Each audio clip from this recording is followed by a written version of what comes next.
Hello students, এখন geography প্র্যাকটিক্যালের under graduation এবং post graduation লেভেলে ন্যাশনাল এডুকেশনাল পলিসি 2020-তে যে পেপার বা শিট বা কাগজ ব্যবহার করতে হবে সেগুলি সঙ্গে আমরা একটু পরিচয় করে নিই। ছাত্রছাত্রীদেরকে বলবো পুরো ভিডিওটি দেখতে, কোনো অংশ স্কিপ না করে দেখতে, তাহলে তারা সমস্ত ধরনের পেপারগুলির সঙ্গে একটি আইডিয়া তৈরি করতে পারবে এবং দোকানে যখন তারা কিনতে যাবে প্রথমবার তখন সুবিধা হবে। তাহলে শুরু করা যাক। প্রথমে স্ক্রিনে যেটা দেখছি এটি হলো কার্ট্রিজ পেপার। A3 মাপ এটা এখানে রয়েছে। গোটা একটি কার্ট্রিজ পেপারের কেটে সেটির থেকে 3টে বা 4টে কার্ট্রিজ A3 পেপার বার করা সম্ভব। কোনো কোনো ক্ষেত্রে হয়তো A4 মাপের কার্ট্রিজ পেপার ছাত্রছাত্রীদের দরকার হতে পারে, সেক্ষেত্রে তারা রেডি অবস্থায় পেতেও পারে, বা একটি গোটা কার্ট্রিজ যেটির বাজার মূল্য 12 টাকার কাছাকাছি সেটিকে কেটে নিয়ে একাধিক তৈরি করে ফেলতে পারবে। এই শিটটি ছাত্রছাত্রীদের ড্রয়িং করতে ব্যবহার করা হয়। এখানে একটি উদাহরণ দেখানো হলো, যেমন এখানে এই কার্ট্রিজ পেপারটির মধ্যে ড্রয়িং করে দেখানো হয়েছে। 2 নম্বরে আমরা যেটি সম্পর্কে জানব সেটি হলো রুলড হোয়াইট শিট। সেটি কেমন? এই যে স্ক্রিনে দেখছি আমরা, লেখার জন্য, অর্থাৎ আগের কার্ট্রিজ পেপারে আমরা ড্রয়িং করেছি, আমাদের ইন্ট্রোডাকশান পার্ট বা সলিউশন এগুলো করার জন্য আমরা এরকম রুলড শিট বাজারে কিনতে পাওয়া যায়, এগুলো আমরা কিনে নেব। এটির বাজার মূল্য 2 টাকার কাছাকাছি। তবে এখানে বলে রাখি, যে সমস্ত ছাত্রছাত্রীদের হাতের লেখা ভালো তারা চাইলে এরকম রুলড হোয়াইট শিট না কিনে প্লেন হোয়াইট শিট এই মাপের, অর্থাৎ যেহেতু এটি A3, এই পেজগুলিও A3 মাপের পাওয়া যায়, তারা সেটা নিয়েও কাজ করতে পারে। কারণ অনেক ক্ষেত্রে অঙ্কগুলো এই রুল শিটে দেখতে ভালো লাগে না।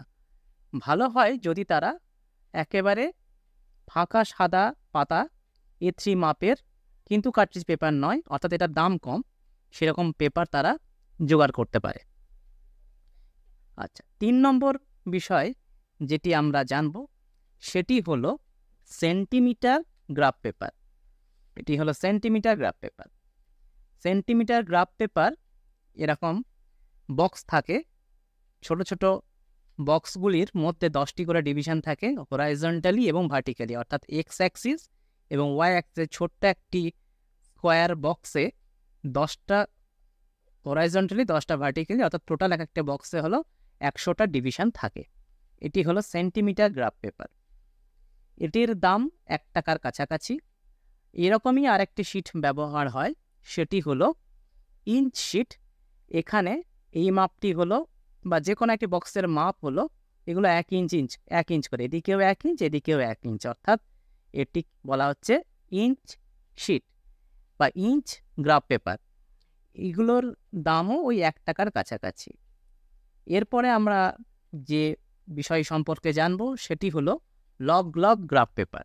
এইটা এরকম দেখতে, এখানে লেখা থাকে যে 2 সাইকেল ইন্টু 3 সাইকেল। কেন? এইখানে এই পর্যন্ত একটা, এই পর্যন্ত একটি এবং এই পর্যন্ত একটা, টোটাল 3টে সাইকেল হরাইজন্টালি এবং ভার্টিক্যালি 2টো সাইকেল রয়েছে, এই একটা সাইকেল এবং এই একটা সাইকেল, তাই জন্য এটিকে বলা হয় 2 সাইকেল ইন্টু 3 সাইকেল। এটা লগ গ্রাফ পেপার। এরকমই আরেকটি পেপার, আচ্ছা এটার দাম কত? এই পেপারটির দাম মোটামুটি 5 টাকা করে পার পিস। এরপরে এরকমই আরেকটি গ্রাফ পেপার যেটির নাম হচ্ছে semi log graph paper. Semi log graph paper নিলে এখানে আমরা দেখতে পাবো যে লেখা থাকে যে 5 ইন্টু 1, অর্থাৎ এখানে 1 2 3 4 5, তাহলে এখানে 5টা সাইকেল রয়েছে এবং এদিকে 10টা করে ডিভিশন থাকে, তাই জন্য এখানে 1/10 এই কথাটা লেখা থাকে, অর্থাৎ প্রত্যেকটা ঘর 10টা করে ভাগ করা থাকে। এটিকে বলা হচ্ছে সেমি লগ গ্রাফ পেপার। এটিরও বাজার মূল্য ওই 5 টাকারই কাছাকাছি। এরপরে আরেকটি গ্রাফ পেপার যেটির নাম হচ্ছে ট্রেসিং গ্রাফ পেপার। এইটা ট্রেসিং গ্রাফ পেপার, এটির দাম ওই 5 টাকার কাছাকাছি। এটি কিন্তু ট্রান্সপারেন্ট হয়, অর্থাৎ নিচে যদি কোনো জিনিস আমরা রাখি সেটা কিন্তু ভালো করে দেখা যাবে। যেমন এটা যদি আমরা নিচে রাখি, এই গ্রাফ পেপারের মধ্যে দিয়ে কিন্তু নিচের রিফ্লেকশন দেখতে পাওয়া যায়। ট্রেসিং গ্রাফ পেপার এরকম ক্ষেত্রে ব্যবহার হয়, নিচের হয়তো কোনো একটি ডায়াগ্রাম রয়েছে, সেটিকে মেজারমেন্ট করার জন্য, অর্থাৎ আমাদের এই যে এখানেও বক্স করা থাকে ছোট ছোট সেন্টিমিটার 1 বর্গ সেমি করে, অর্থাৎ এক একটি বক্সের মধ্যে 10টি করে ভাগ থাকে। 1 সেমি বক্সের টোটাল ভাগ থাকে 10টি, হরাইজন্টালি 10টা এবং ভার্টিক্যালি 10টা, 10 × 10 হয়ে 100। অর্থাৎ এই ছোট ছোট বক্সগুলোর মাধ্যমে ছাত্রছাত্রীদের ক্যালকুলেশন করে বার করতে পারে যে তারা এই পিছনের যে ম্যাপটি রয়েছে তার মধ্যে কতটা এলাকা রয়েছে। সেরকম ধরনের কাজে আমাদের এই ধরনের ট্রেসিং গ্রাফ পেপার ব্যবহার হয়। আরেকটা বিষয় না বললেই নয়, সেটি হলো সাধারণ ট্রেসিং পেপার। সাধারণ ট্রেসিং পেপারও আমাদের ব্যবহার হবে, কিছু কিছু প্র্যাকটিক্যাল ক্ষেত্রে আমাদের লাগে। এটিরও দাম ওই 1 থেকে 1.5 টাকার কাছাকাছি। তো এই সমস্ত পেপারগুলো এনইপি 2020 অনুসারে জিওগ্রাফি প্র্যাকটিক্যালে ব্যবহার হবে। That's all, thank you. সবাইকে বলবো ছাত্রছাত্রীদেরকে যে চ্যানেলটি সাবস্ক্রাইব করে নিতে। ভবিষ্যতে এই ধরনের ভিডিও আরও আপলোড করা হবে, সেগুলো তোমাদের কাছে তাড়াতাড়ি পৌঁছাবে। সেগুলো পড়ে বা সেগুলো তোমরা দেখে উপকৃত হবে, এ নিয়ে কোনো সন্দেহ নেই। Thank you.